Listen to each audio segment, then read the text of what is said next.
Welcome back to Grief Inspired, where you are going to learn how to live your life stronger than grief.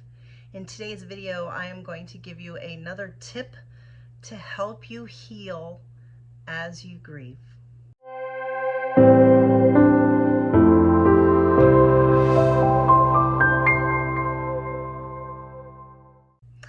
Well, I'm going to give you a tip to help you heal. And I was reminded of this today. You know, so often when you scroll through YouTube, you'll see do this on the thumbnail, or the #1 tip, the thing you must do.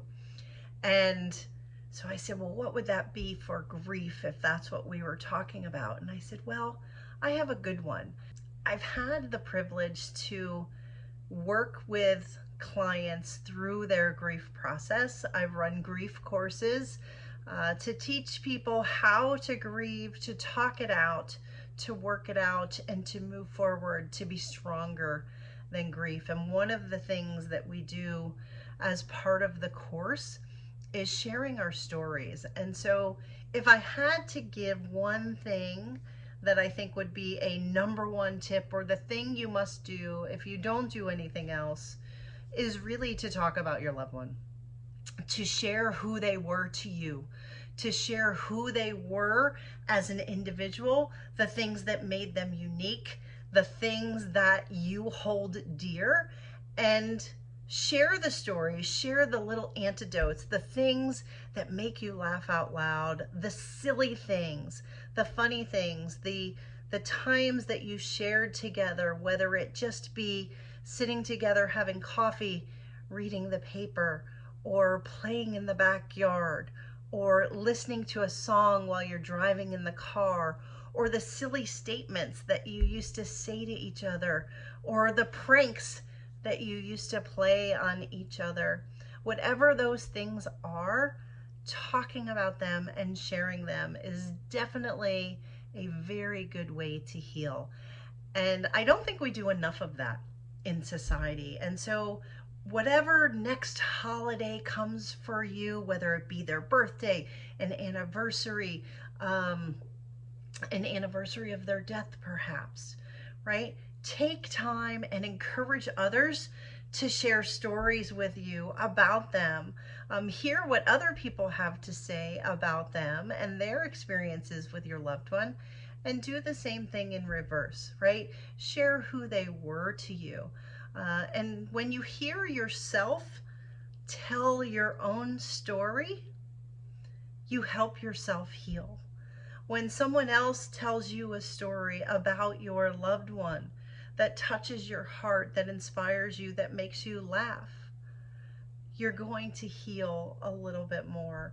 So it's often said that how many times do you need to share your story about what happened, or the stories of your loved one?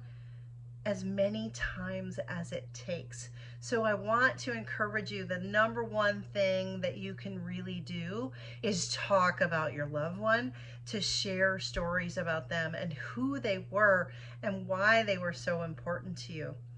We oftentimes don't get the opportunity to do that because people think that if they talk to you about the person that you've lost, that it's going to hurt you more. And that can leave us feeling very isolated and feeling alone, feeling like maybe people don't care, or maybe people have just forgotten. And the reality is that they haven't forgotten. They just don't want to say anything to you for fear that they might hurt you. So what you can do to help with that and to help you heal is to go ahead and share the stories, share the things that made you laugh when you were together. Share the things that were most important to you, why they touched you. When the holidays come up, share why they were important to you on the holidays. What were the traditions that you did? Share them out and get people talking, and you will find that not only will you be helping other people, but you will be helping yourself to heal.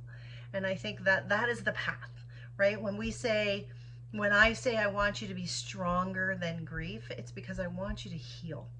I want you to heal from your grief. And sometimes that means leaning into the pain. And the pain is okay. And not trying to make the pain just go away, right? But to sit with it and let it be there and then share. And if you share a story and it makes you cry, that's okay. It's okay. It shows you've got heart. It shows that you've got compassion. It shows that you've been through something, and it's something to honor. And by sharing stories of your loved ones, you're honoring them. And I think that's just so special. So I don't ever want us to stop sharing stories. And if you want to share your story here, tell me who they were. Tell me something that makes you laugh out loud about them. Share it so that others can see. Because by sharing, we all heal a little bit more. Give other people the opportunity to pour into you as well, and you to pour into them. Because at the end of the day, when you look at it all, what I find most rewarding about learning about my own grief is knowing that grieving is about connection. It's about connecting to yourself. It's about connecting to the people that you've lost. And then it's about connecting to the people who are still here, the people who are still around you, who care about you, who want to help but maybe don't know how. So this is one tip that I hope you'll use. Let me know how it goes. Drop your stories below. Please do not forget to subscribe to my channel. Every time you subscribe, you're helping not only yourself, but somebody else. And I so very much appreciate that. So let's all just keep living life stronger than grief.